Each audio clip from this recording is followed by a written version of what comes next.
पूज्य श्री संपूर्णानंद जी महाराज कहते थे, उनके सत्संग में एक कबीरपंथी महात्मा आते थे। बड़ौदा की बात है, एक जगह नहीं रहते थे, कभी कहीं कभी कहीं कभी नर्मदा किनारे।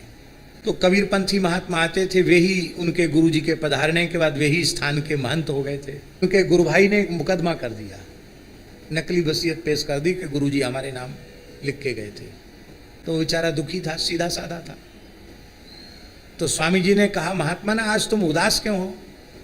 बोले ऐसे हमारे गुरु भाई ने केस कर दिया। हमारे महंती का दावा वो कर रहा है कि गुरु जी तो हमको वसीयत में पक्का लिख के गए हैं, तुम्हारे नाम से लिखा नहीं और हमारी वसीयत काटी नहीं, तो पक्का किसका हुआ? हमारा पक्का हुआ। इसलिए वो बेचारा दुखी था।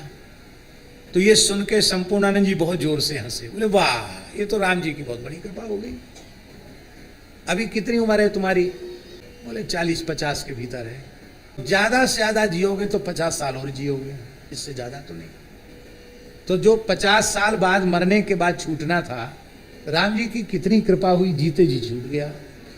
तो कितना आनंद मनाना चाहिए तुमको, तो बाजा बजवाना चाहिए, नाचना चाहिए।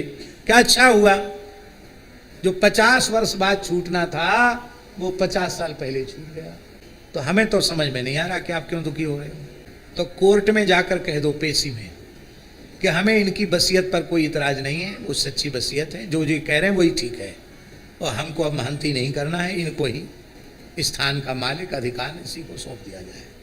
वो महात्मा ने ऐसे ही जाके बोल दिया जज के सामने। महाराज जी जज का माथा ठनका।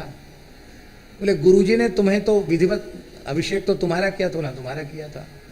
ये रहते थे गुरुजी के? बोले तो नहीं रहते थे। ये कहाँ थे जब पधारे? तो गुरुजी तुम्हारे गुरुजी के पास थे? बोले नहीं थे। बोला अरे सब झूठी है, इतने बड़े शहर के स्थान को ये साधु छोड़ना चाहता है तो ये सही साधु है, इसमें त्याग है, और ये नकली है। उसने इतना जोर से फटकारा, बोले भाग जाओ यहाँ से, नहीं तो मैं ऐसी 420 की धारा लगवाऊंगा कि जेल में सड़ जाओगे। महाराज उसको भगा दिया। वो आज भी स्थान पर काबिज होकर के बैठे।